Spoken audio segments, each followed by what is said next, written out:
Bonjour à tous. Bonjour.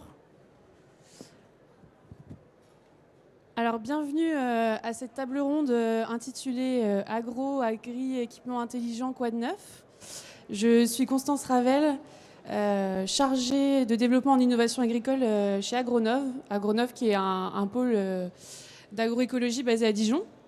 Et donc, pour animer cette table ronde, je vais être accompagnée donc, de 3 experts. Donc, à ma gauche, Manuel Briand. Manuel qui est donc cofondateur de l'entreprise Taïwa, entreprise lyonnaise basée à Lyon et qui est spécialisée dans la commande vocale. Je serai également accompagnée de Guillaume Père. Bonjour. Guillaume qui est donc le directeur du Vitilab, structure qui est basée à Davaillé en Saône-et-Loire et qui vise à associer le numérique dans la filière viticole. Guillaume reviendra dessus un peu plus tard dans le cadre de la table ronde. Et je suis également accompagnée de Laurent Chevalier. Bonjour. Qui est donc directeur associé chez Trieste Gressard, cabinet lyonnais spécialisé qui accompagne les entreprises et les territoires dans leurs projets de transformation en alimentation saine et durable. Donc voilà, on sera tous les 4 pour vous parler de ce sujet. Ce que je vous propose, c'est qu'à la fin, on interagisse si vous avez des questions. Pour recontextualiser un peu, il nous paraissait important de revenir sur les enjeux actuels de la filière. Donc aujourd'hui, dans un souci de productivité, de flexibilité et de fiabilité des systèmes de production, on se rend compte que la filière agro et agri évolue très rapidement avec des technologies sur lesquelles elle se base en robotique, en algorithmes, en système embarqué, en technologie vocale également. Et tout cela, ça amène les différents experts du secteur à se former et à s'équiper pour faire en sorte que cette filière agro-agri reste compétitive et durable. On le voit aussi de toute façon dans l'actualité. Actuellement, on a donc le gouvernement qui a lancé ce nouveau dispositif qui est la French Agritech, la French Agritech, qui est une enveloppe de 200 millions d'euros qui va être consacrée donc au développement et aux innovations agricoles sur 5 ans. Et c'est un dispositif qui a été fraîchement lancé car la première réunion a eu lieu le 30 août dernier et associé donc, le ministère de l'Agriculture et de l'Alimentation et le secrétaire d'État au numérique. Donc ma première question va être destinée à Laurent. Donc Laurent, selon vous, ce dispositif gouvernemental, qu'est-ce qui signifie pour le secteur agri-agro actuellement? Merci Constance. Effectivement, cette annonce donne déjà un coup de projecteur sur... c'est à la fois un coup de projecteur en termes de communication et un peu d'argent frais qui va venir soutenir le secteur. Si j'ai bien compris, c'est en fait à travers le PDA 4 et ça va notamment passer dans le canal de l'INRAE qui accompagne la maturation et l'émergence des startups au stade un peu vraiment amont, R&D. Et c'est vrai qu'il y a un enjeu de faire émerger, développer des startups et après des PME sur le secteur, puisque, par exemple, d'après une dernière étude d'ABN AMRO, le marché global dans le monde du secteur agtech va doubler d'ici 5 ans. Donc il y a des parts de marché à prendre. Et là-dessus, la France aujourd'hui a à peu près 200 startups, agri-tech, food-tech. Là-dedans, il y en a, je crois, 70 qui sont dans le domaine du robot, IoT, IA. Donc ça va être un coup de pouce. Et en même temps, 200 millions sur 5 ans, 40 millions par an, 70 startups à accompagner. C'est pas non plus énorme. Il faut les mettre au regard des levées de fonds qu'il y a, donc côté argent privé.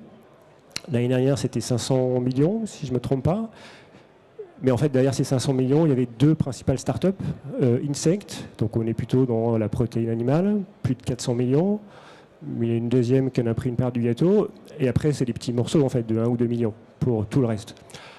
Donc il y a un enjeu de faire émerger justement tout le reste, les faire grossir et les accompagner. Donc c'est un beaucoup de pouces avec ses limites. Merci Laurent pour cette première question. S'il y a bien un chiffre à retenir au niveau de l'agriculture aujourd'hui, donc derrière la réponse de Laurent, on voit qu'il y a un vrai enjeu dans le secteur agricole et que le gouvernement essaye d'y répondre en proposant des dispositifs. Il faut avoir en tête que l'agriculture aujourd'hui en France La France reste le premier producteur agricole en Union européenne, donc il y a un vrai enjeu économique pour le pays. Donc il y a un vrai enjeu qui doit être suivi par les politiques et aussi par les entreprises du secteur privé. Et donc cette question autour des entreprises du secteur privé, j'ai envie de la poser à Guillaume. Guillaume qui accompagne des acteurs porteurs de projets en innovation. Quelles sont, toi, les premières innovations, les innovations terrain que tu as détectées ces derniers temps? Alors, au sein du Vitilab, on est sur vraiment une demande de digitalisation des exploitations. Et on accompagne donc des porteurs de projets, plus les projets qu'on monte au sein du Vitilab pour répondre à des besoins, vraiment des besoins de terrain identifiés, des problématiques. Alors, je vais vous citer quelques exemples sur cette digitalisation. Par exemple, on travaille sur des outils d'aide à la décision. Alors, ça existe déjà depuis 15 ans. Néanmoins, on travaille sur de nouveaux OAD, par exemple, pour prévoir les récoltes des vendanges avec plus de précision. Notamment à cause du changement climatique, on a besoin d'affiner ces prévisions de récolte.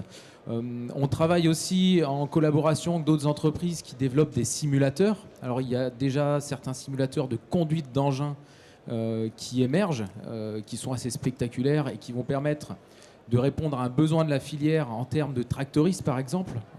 Dans le secteur de la viticulture, on est constamment en train de recruter. On a un problème de recrutement, que ce soit pour les salariés viticoles que pour les tractoristes. Donc ces systèmes de simulateurs vont permettre d'améliorer et d'avoir des formations plus performantes en moins de temps. On est aussi sur des projets, par exemple, de simulateurs de taille de la vigne, une fois de plus, pour répondre à des besoins de formation, alors qu'ils ne se couperont jamais du terrain, mais qui permettront justement d'affiner et de comprendre encore mieux les mécanismes, par exemple, de la vigne. Voilà, il y a tout le volet simulation. On est aussi sur le volet des applications.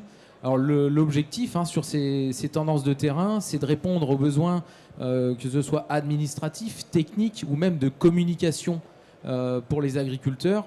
Je peux vous citer un autre exemple. On a développé une application qui s'appelle AgriCivis et l'objectif, c'est de créer du lien entre les riverains et les agriculteurs. Donc par ces applications basées sur la géolocalisation du riverain et de l'agriculteur va communiquer en temps réel avec le riverain et l'informer de ses pratiques. Vraiment, on n'est pas sur de la justification, mais vraiment sur du décloisonnement. Et pour casser les malentendus, et l'agriculteur va lui informer de ses pratiques. Pourquoi tel jour il taille, pourquoi il y a des engins aussi dans les vignes. Et l'agriculteur, sur une application très simple, aura juste à pousser des notifications qui seront géolocalisées et qui enverront une notification au riverain s'il est dans son périmètre d'envoi, et qui seront aussi périmables. Voilà, donc c'était pour l'exemple des applications. Sur le panel des applications, il y a encore beaucoup de choses qui sortent. L'objectif aussi, c'est d'identifier des applis qui répondent à des besoins, mais non pas de créer de nouveaux besoins. On est aussi sur le volet du bien-être. Voilà, c'est des choses qui émergent de plus en plus en agriculture. Alors que ce soit sur l'ergonomie, sur le matériel, on se rend compte aujourd'hui qu'on a vraiment une progression spectaculaire du matériel agricole pour apporter du confort à l'utilisateur. En termes de pénibilité, de fatigue, on a vraiment un gros gain. Et on travaille aussi en ce moment sur les exosquelettes, par exemple. Voilà, l'objectif, c'est d'apporter un confort aux viticulteurs. Alors, la viticulture, c'est un travail très manuel. On a énormément de troubles musculo-squelettiques sur ce secteur d'activité. Et par exemple, en ce moment, on travaille avec une société basée à Auxerre, RB3D, où on fait du détournement d'usage d'un exosquelette à l'origine conçu pour la logistique et l'industrie, qu'on a appliqué en viticulture pour soulager la charnière lombo-sciatique. Et on a aujourd'hui des résultats très intéressants. Voilà, que ce soit sur la taille, le pliage des baguettes ou les bourgeonnages. Donc cette expérimentation continue. Mais voilà, tout ça pour dire sur ces deux enjeux, la digitalisation et le bien-être, on a des demandes de terrain fortes et des entreprises qui répondent à ces besoins. Donc voilà, l'adéquation est très intéressante aujourd'hui. Merci Guillaume. Donc à la suite de cette question, on voit du coup que les nouvelles technologies et l'agriculture sont indissociables aujourd'hui. Et il y a toute cette thématique autour du bien-être qui est intéressante à exploiter. Manuel, je vous cite en disant que le digital ne dépend pas du clavier pour vous aujourd'hui. Et j'aurais aimé que vous reveniez sur votre expérience professionnelle avec la Société Forestière, qui est un acteur incontournable de la filière bois et forêt. Oui, tout à fait. Surtout lorsqu'on parle de numérisation dans des métiers comme l'agriculture, qui sont des métiers qui sont très manuels, où justement l'artisan ou l'agriculteur va avoir les mains qui vont être occupées. Pour le coup, la Société Forestière, donc une société qui gère tout ce qui est forêt privée en France, est venue nous voir il y a un peu plus d'1 an, avec l'ambition de créer un outil vocal afin d'assister les forestiers qui sont sur le terrain pour tout ce qui allait être saisie de données.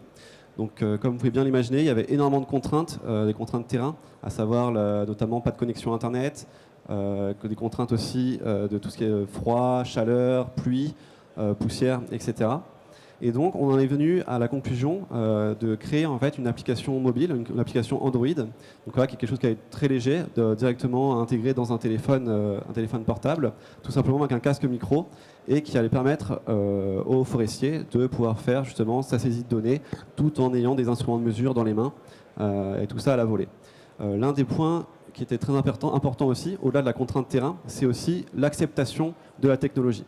Dans ces métiers qui n'ont pas ou très peu évolué au cours des ans, bien sûr, il y a l'arrivée de tout ce qui est technologie électronique, avec notamment des instruments de mesure toujours un peu plus poussés. Il y avait quand même l'acceptation qui était extrêmement compliquée. Et pour ça, il n'y a pas de secret, c'est l'expérience utilisateur qu'il fallait justement pousser à son summum. Et c'est pour ça que nous, on a été sur le terrain justement pour essayer de comprendre comment travailler les forestiers afin de leur faire accepter l'outil. Et justement, là, pour conclure, donc on est sur une phase quasiment de déploiement et l'outil est très attendu parce qu'on a réussi à reproduire en fait, ce qu'ils faisaient déjà dans leur métier, à savoir au niveau des commandes vocales qui sont très proches de ce qu'ils font actuellement. Voilà. Donc on voit derrière cet exemple concret qu'il y a un vrai enjeu autour de la compréhension aussi du besoin terrain. Donc là, dans notre cas de figure, la compréhension des besoins des forestiers. Mais c'est vraiment une info qu'il faut avoir en tête et c'est un aussi des enjeux de la filière. Donc pour avoir une vision un peu plus macro cette fois-ci, je voudrais poser la question à Laurent et savoir, selon lui, aujourd'hui, quels sont les principaux enjeux de la filière dans les années à venir. Alors c'est vrai qu'il faut reparler des enjeux, parce que là on est sur les moyens techno, les robots, les IoT, l'IA, mais tout ça, ça doit être au service de certains des enjeux et des besoins des agriculteurs. C'est pas juste pour se faire plaisir. Donc c'est vrai que, d'ailleurs, le marché, cette croissance, là, x2 d'ici 5 ans, elle est portée, a priori, d'après ABN AMRO, par 2 leviers principaux, la pénurie de main-d'œuvre et les enjeux du développement durable. Et là, on va retrouver tout ce qui est gestion économie d'eau, réduction des intrants, voire substitution d'intrants. Je pense à une start-up qui fait un robot qui travaille pour éliminer au laser des parasites. Donc on va substituer une molécule, soit chimique, soit naturelle d'ailleurs, par une techno ou l'électricité, voilà, du laser. Tout ce qui va être lié aussi à la pénibilité, au bien-être au travail. Voilà, tous ces enjeux liés au développement durable en général, le travail du sol, on parle de sol vivant maintenant, comment mieux travailler le sol, voilà, réduire les intrants, l'énergie. Et il y a aussi un enjeu des nouveaux modèles économiques. On commence à parler de stockage carbone, donc faire le valoriser au niveau économique pour le producteur. Donc derrière, ça veut dire beaucoup de data pour pouvoir être capable d'alimenter ce modèle, même si c'est encore émergent. Voilà, donc tout ça, c'est partie des enjeux auxquels ces différentes technologies doivent aider à répondre. Et donc en termes d'enjeux, merci Laurent pour les précisions. Guillaume, donc tu nous as parlé des 2 premières thématiques. Est-ce que tu as observé d'autres sujets terrain qui rejoignent ce que Laurent a pu préciser en termes d'enjeux? Oui, tout à fait. Dans les sujets terrain que vient de citer Laurent, on a la robotique. Donc là, on a un enjeu majeur. On a une grosse attente de la filière pour avoir des engins autonomes. Alors, notre objectif, c'est sur le terrain, on travaille avec plusieurs fabricants pour faire un lien avec le terrain, mais aussi pour expliquer à la filière de casser un peu ce fantasme du robot qui va partir travailler le lundi et revenir le dimanche et se recharger tout seul, expliquer qu'il y a aussi un cadre réglementaire et qu'aujourd'hui, travailler avec des engins autonomes, des enjambeurs autonomes, ça demande aussi une organisation et une façon de travailler différemment sur les exploitations. Alors on a néanmoins, en expliquant ça toujours, et heureusement, une grosse attente de la filière. Et on a aujourd'hui vraiment des preuves de concept sur le terrain qui deviennent très performantes.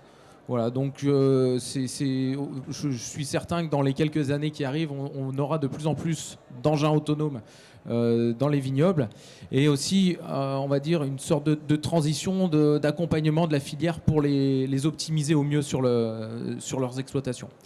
On a aussi des grosses attentes sur le terrain et des demandes par rapport aux drones, et notamment les drones et les capteurs. Alors, le drone n'étant que le support, néanmoins, on a une technologie qui permet aujourd'hui et qui a vraiment progressé de couvrir des zones assez importantes et rapidement. Donc le drone se révèle très efficace. Aujourd'hui, on va dire que la recherche et l'application terrain se portent surtout sur les capteurs. Voilà, avec des entreprises qui déjà proposent de belles solutions pour accompagner agronomiquement les exploitations. Néanmoins, on a encore beaucoup de chemin à faire pour optimiser au mieux ces capteurs qui, heureusement, progressent de façon spectaculaire. Un capteur, aujourd'hui, sera obsolète dans 2 ans. Donc voilà, on est sur quand même une belle dynamique à optimiser ces capteurs, et une fois de plus, pour accompagner le professionnel dans ses tâches au quotidien. Voilà, la dernière tendance, c'est qu'on est aussi sur ce besoin, on sent, de la filière de regrouper un peu toutes les datas, voilà, pour vraiment avoir des outils plus performants. Voilà, donc ça, c'est des projets, on va dire, plus de long terme, où on travaille avec d'autres partenaires, comme Orange par exemple, pour voilà, avoir des solutions qui permettent de comprendre la globalité des exploitations, et une fois de plus, d'avoir des outils performants pour nos exploitations.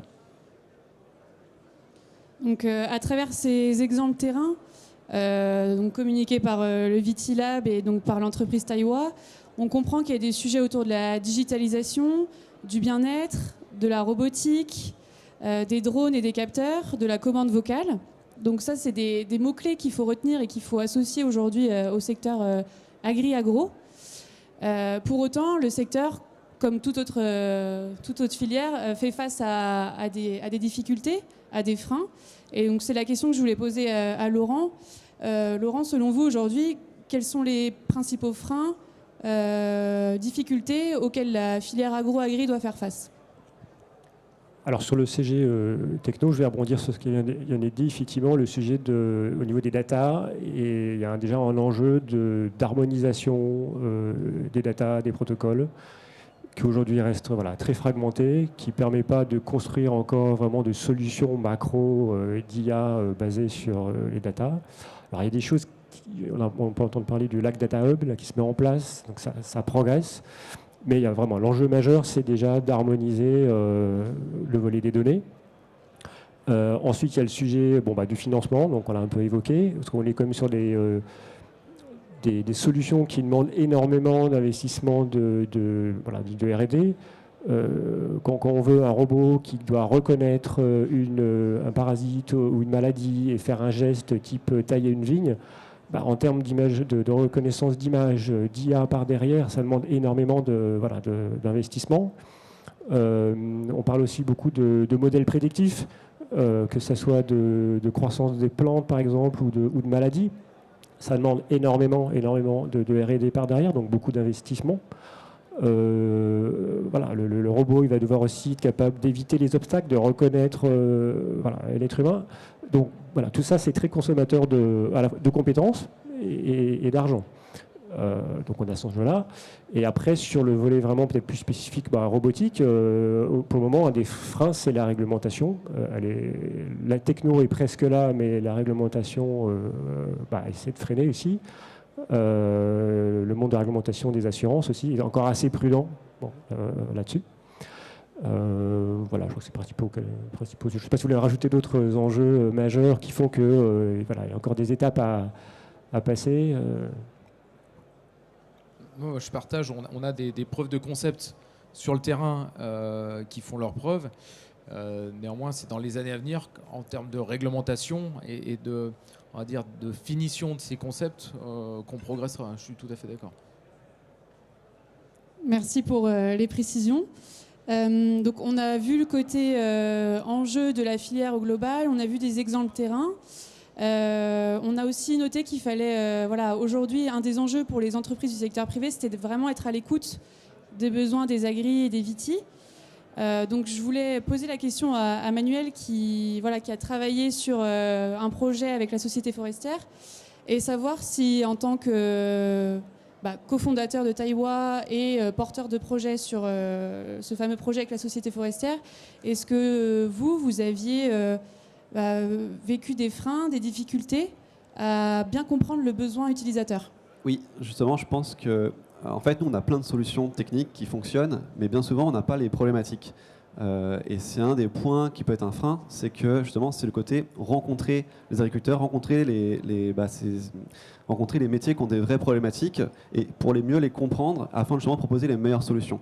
Et pour moi, c'est justement, tant qu'on n'arrivera pas à se rencontrer justement et à travailler ensemble, on ne pourra pas élaborer des solutions qui sont pertinentes et efficaces.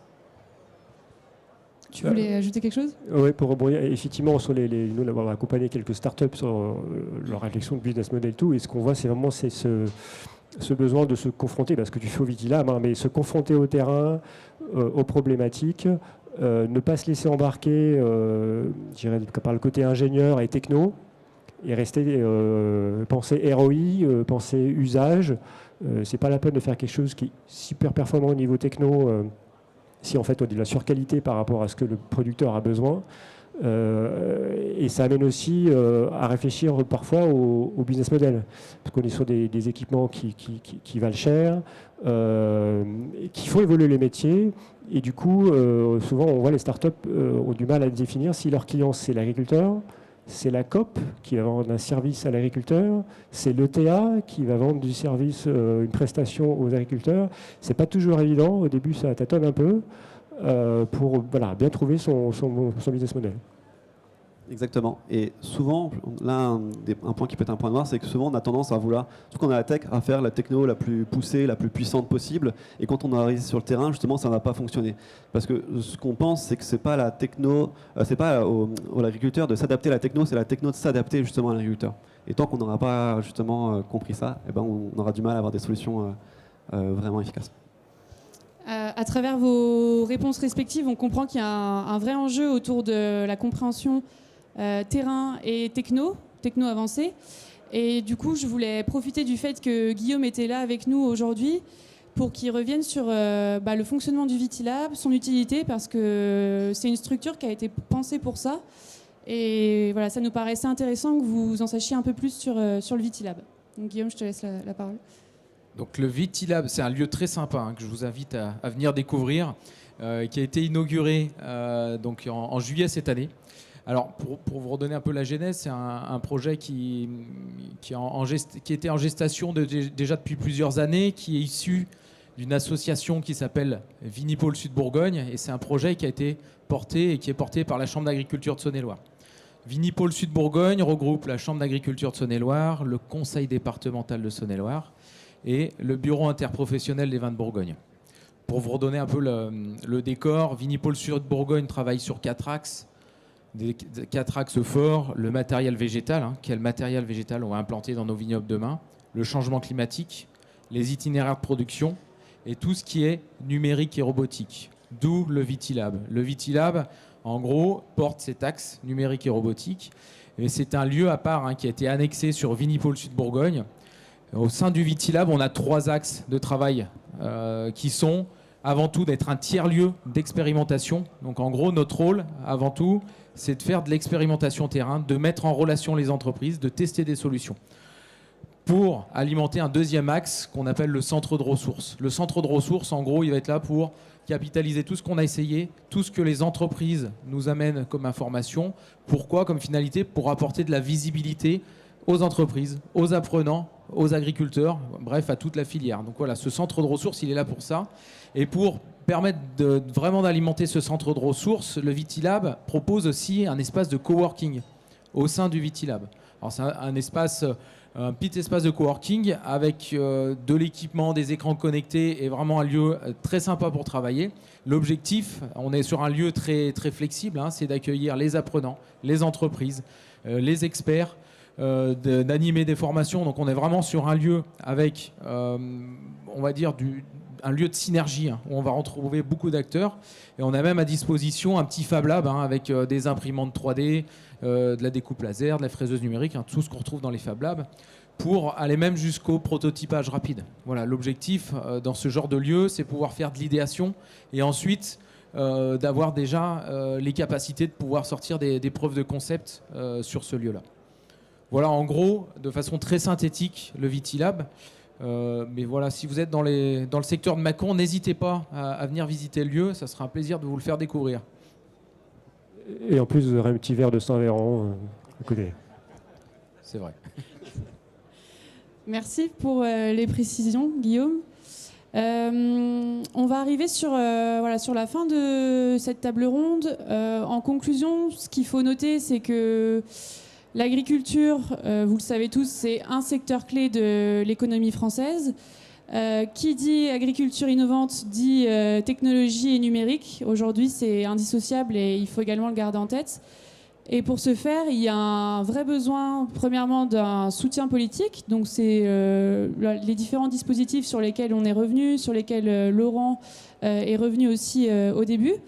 Et puis, il y a un vrai engouement du secteur privé. C'est-à-dire qu'aujourd'hui, en termes de start-up, de PME qui s'adressent à ce marché, c'est vraiment un marché dynamique et qui ne cesse de croître.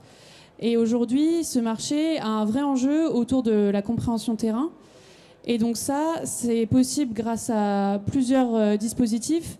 Le premier, comme le Vitilab. Donc Guillaume vous a un peu mieux expliqué l'utilité du Vitilab. Il y a beaucoup de structures qui sont créées dans le secteur, comme des pôles, des relais qui permettent de faire le lien entre le monde privé et les agriculteurs. Et c'est sur ces structures-là qu'il faut s'appuyer pour garantir ou à minima sécuriser le succès d'une innovation.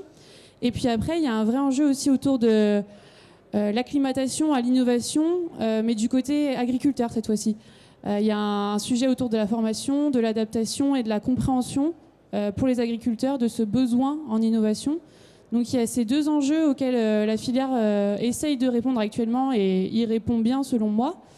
Voilà où en est la filière agro-agri-équipement aujourd'hui. On a essayé tous les quatre d'être le plus concret possible avec des exemples terrain, mais également en vous apportant des chiffres pour que vous ayez une vision globale de ce qui se passe. Donc encore une fois, un grand merci à vous trois pour votre disponibilité et votre expertise sur les sujets. Et voilà, si vous avez des questions, des suggestions par rapport à tout ce qui a été dit, n'hésitez pas, on y répondra avec grand plaisir. Merci.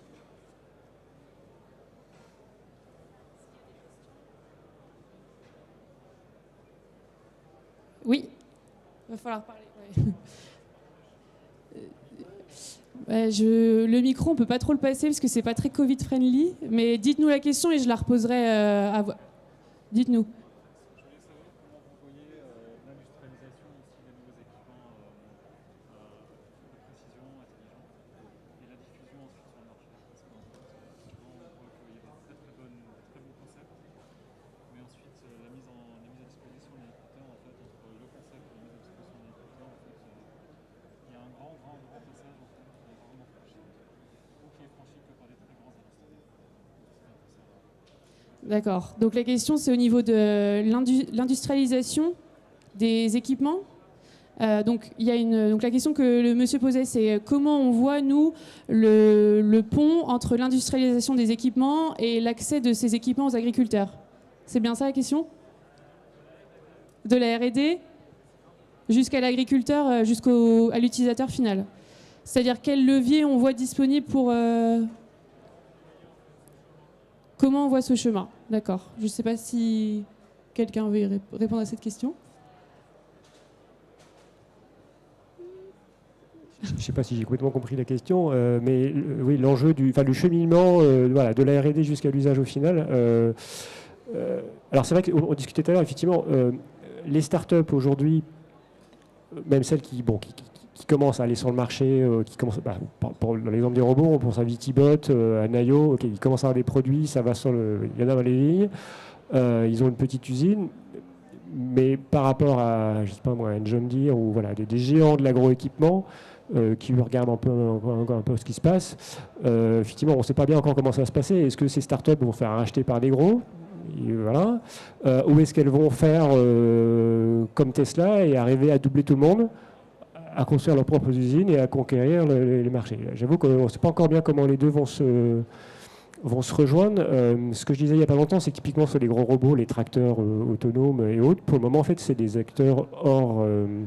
c'est beaucoup de startups qui ne sont pas du monde de l'agroéquipement, qui mettent des produits qui ne sont pas encore sur le marché, puisqu'on n'a pas le droit de les vendre encore, puisqu'ils sont pas, la réglementation ne le permet pas.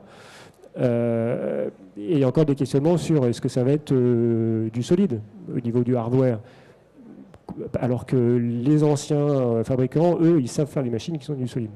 Mais ils n'ont pas encore passé le pas de l'IA. Voilà. Donc comment les deux vont se rapprocher, j'ai envie de dire, l'histoire va nous le dire. Je ne sais pas si vous avez un avis sur le sujet. Moi, je partage entre la preuve de concept, l'innovation et ensuite la phase de pré-industrialisation.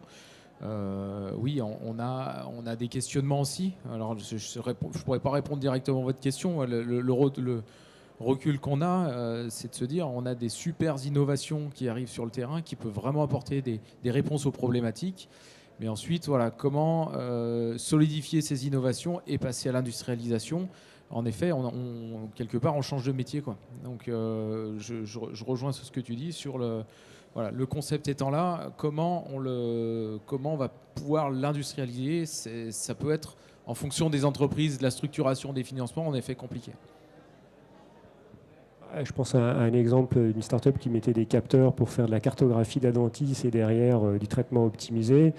En fait, ils ont fait un partenariat avec Kuhn, je crois, une grosse boîte comme ça, qui intègre sa techno, en fait. Voilà. Parce qu'eux-mêmes, ils ne vont pas pouvoir prendre le marché tout seul. Donc voilà, c'est de la joint venture, du partenariat, du rachat. Je sais pas.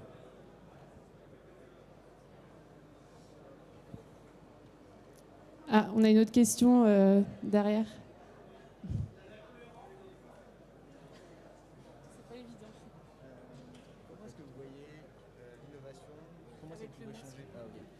Oui, comment est-ce que vous voyez les nouvelles technologies être capables, sans partir forcément de la contrainte métier, mais être capable de venir changer les modes de production actuels, plutôt que d'essayer d'automatiser des technologies existantes? Donc comment est-ce qu'on peut amener de la polyculture? Comment est-ce que vous voyez la technologie changer le modèle agricole? Merci. Alors, personnellement, je vois plutôt l'inverse. C'est-à-dire que je vois plutôt la technologie, sans reparler du changement du modèle agricole, où j'ai bien compris votre question. Le modèle agricole est en plein changement, hein. Je vous ai parlé de l'axe du changement climatique, des pratiques. Voilà, on va pas dériver sur la question agricole, ne serait-ce que pour des méthodes, on va dire, beaucoup plus durables. L'agriculture est en plein virage. Donc forcément, on a aussi de nouveaux besoins et c'est cette agriculture qui va aussi identifier des problématiques, des besoins qui pourront être, on va dire, répondus par la technologie. Voilà, donc il y a une adéquation. Alors, je vais être moins tranché à dire que je vois l'inverse. À mon avis, c'est les deux. C'est l'agriculture doit changer, mais la technologie doit aussi s'adapter. Voilà, ne pas descendre directement de la technologie ni de l'agriculture, mais pour moi, c'est plutôt une synergie entre les deux pour arriver sur quelque chose qui soit vraiment performant. Triplement performant, on est bien d'accord. C'est ça. Moi, je rajouterais, la technologie n'est pas là pour remplacer l'agriculteur. Elle est plus là pour l'assister dans son métier de tous les jours, pour qu'il puisse se concentrer justement sur les points les plus importants où l'humain est nécessaire et indispensable. Mais pour compléter, c'est vrai que du coup, il y a cet enjeu de faire se rencontrer ces nouveaux besoins, ces nouvelles attentes du fait du changement de modèle agricole avec ce que peuvent offrir des technos. Et c'est là tout l'intérêt de sites comme tu fais, où on aide les deux à se rencontrer, quoi. Je reprends juste l'exemple pour illustrer de la robotique. Aujourd'hui, un enjambeur autonome arrivant sur une exploitation, l'agriculteur va aussi s'adapter à son enjambeur autonome. Il ne pourra plus travailler comme avec son enjambeur manuel. Donc il y a de la technologie qui arrive sur l'exploitation, mais lui aussi va avoir une autre façon de fonctionner avec la technologie qui répond à la base à un de ses besoins.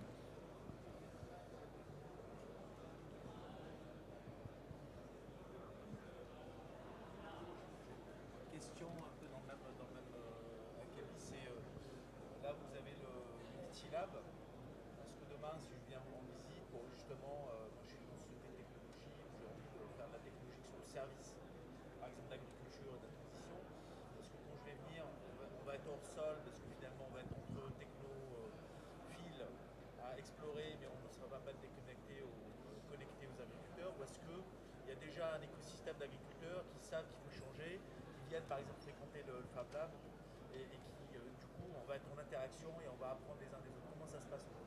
C'est exactement ça. On est en train de monter des groupes ascendants de viticulteurs. Alors, la peinture est fraîche au Vitilab, on a été inauguré en juillet, mais c'est des choses qui sont quand même dans les tuyaux et qui arrivent.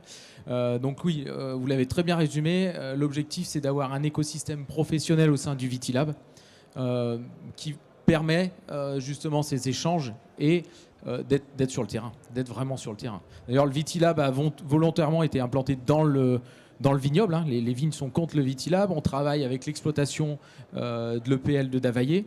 On a des groupes ascendants d'agriculteurs. Je vous donne un autre exemple concret. Le chef de culture vient imprimer en 3D ses mains de pulvé au Fab Lab. Voilà. Donc ça résume très bien ce que vous avez dit, un écosystème de professionnels et de concret sur ce lieu. Tout à fait.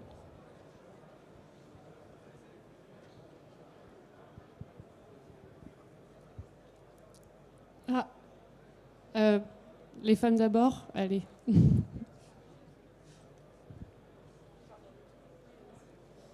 Merci. Moi, je viens du monde industriel, industrie lourde, et je venais à la conférence pour avoir des idées inspirantes dans un autre domaine que celui dans lequel je travaille. Vous avez cité les exosquelettes, vous avez cité la reconnaissance des parasites. Quels seraient les autres exemples concrets auxquels l'innovation a apporté des solutions dans votre domaine? Des vrais cas d'usage, enfin d'autres cas d'usage. Il y en a beaucoup en fait. Hein. Effectivement, tout ce qui va permettre... en fait, déjà, les opérations d'aujourd'hui, donc traiter les plantes, les alimenter, les irriguer, voilà, tout ça, ça peut s'automatiser. Dans l'élevage, tout ce qui va être aussi suivi des animaux, de leur bien-être. Dans les bâtiments d'élevage, maintenant, avec de la reconnaissance d'image, on peut savoir si les poulets sont très actifs et donc il risque d'y avoir des maladies, ou au contraire, si tout le monde est calme et tout va bien. Voilà, il y a vraiment beaucoup de champs d'application dans tous les domaines. Je ne sais pas si vous voulez compléter. En effet, si on partage entre l'administratif, le technique et la communication, voilà, dans chacun de ces axes, on trouvera énormément d'applications.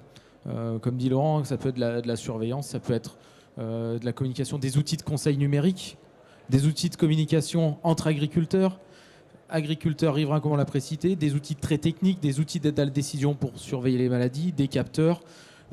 Voilà, à chaque étape, on identifiera, on a de la technologie qui aujourd'hui est déjà utilisée et je pense que ça va aller encore plus vite. Et une fois de plus, pour rapporter pas de l'usine à gaz entre guillemets à l'agriculteur, mais surtout du confort.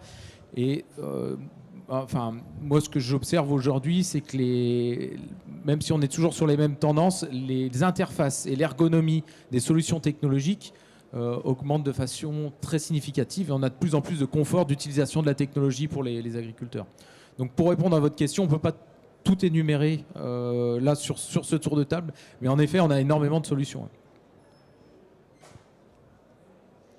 Monsieur, vous aviez une question ? Des ressources humaines, hein, du profil des gens. Je pense que vous devez recruter dans ce secteur hein, des équipements intelligents. Est-ce qu'on a aujourd'hui plutôt une demande de profils spécifiques qui reste, qui subsiste par rapport à ce qui existe? Est-ce qu'il faut me former différemment? Est-ce qu'on est plutôt sur des profils agronomes, des profils électromécaniciens? Quel niveau? Ingénieur, BTS? Un petit peu la question vaste. Donc plutôt une question autour des profils des nouveaux embauchés dans le secteur des agro-agri-équipements. Est-ce que ça recrute premièrement? Et si oui, quel type de profil? Est-ce que quelqu'un veut y répondre? Alors nous, de notre côté, pour la partie technique, c'est des développeurs, après des ingénieurs aussi, pour tout ce qui va être la partie électronique, quand on veut prototyper quelque chose. Et voilà, c'est des domaines qui recrutent beaucoup, surtout dans le domaine du développement, de plus en plus. Ouais. Donc oui, c'est un secteur qui recrute. Après, en termes de typologie de profil, je ne sais pas, au Vitilab, est-ce qu'il y a un profil qui se dégage plus qu'un autre ? Alors, au Vitilab, on n'a pas vocation à avoir de compétences de développement ni de robotique. On est là en position de facilitateur. Donc nous, on est là pour faire le lien avec les professionnels. Donc on va plutôt être sur des profils ingénieurs agro avec des affinités sur le numérique. Voilà. Mais en aucun cas, on ira sur ces champs de compétences-là. Ce ne sont pas nos finalités. Nos finalités, c'est vraiment de regrouper les champs de compétences avec des projets et de les mettre en phase avec des agriculteurs. Donc voilà, je me répète, d'avoir vraiment cette position de facilitateur pour que les projets soient vraiment concrets sur le terrain.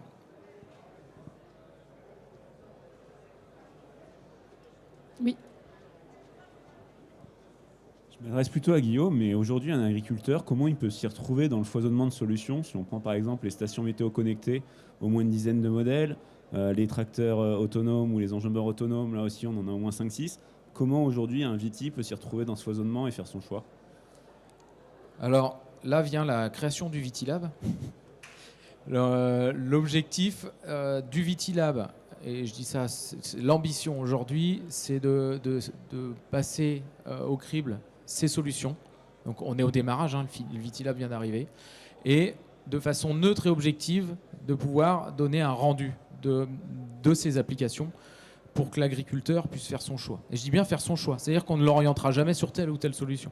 D'ailleurs, on va tester les solutions, avoir un livrable, un rendu neutre et objectif, pour que l'agri, lui, en fonction de ses problématiques de terrain et d'exploitation, puisse choisir sa solution.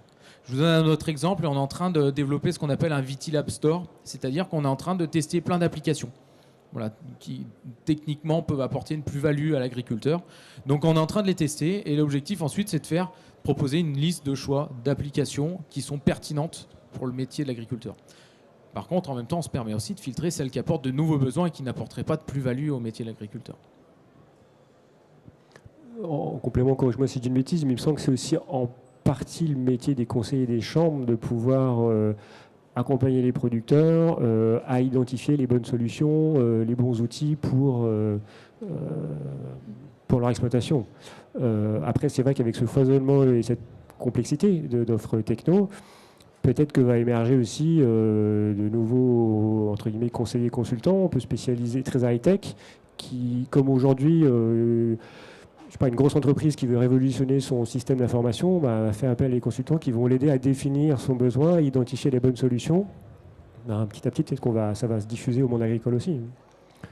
Pour des solutions terrain, c'est vrai que les coopératives, les chambres d'agriculture restent les intermédiaires. Il y a des vrais sujets autour des expérimentations. Elles ont ce rôle aussi d'expérimenter, de tirer les résultats et d'en tirer les bonnes conclusions pour les agriculteurs. Après, il faut garder en tête qu'un agriculteur reste chef d'entreprise, qu'il est maître de décision et de ses décisions, et que forcément, ça demande de faire des choix. Et c'est vrai qu'il y a un vrai sujet autour de la multiplicité des solutions proposées.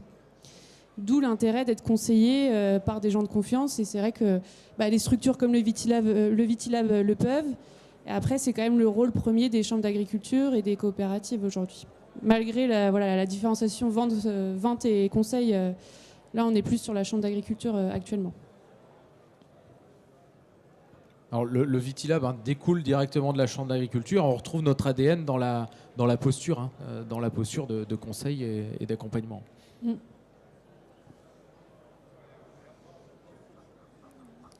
Est-ce qu'il y avait d'autres questions ? Non, c'est bon. Bon, je pense qu'on va pouvoir conclure là-dessus. Merci beaucoup pour votre présence et puis pour toutes ces questions intéressantes. Et puis vous avez les coordonnées, les noms et prénoms à minima des personnes qui ont présenté, donc n'hésitez pas à demander les coordonnées si vous avez besoin d'aller un peu plus loin.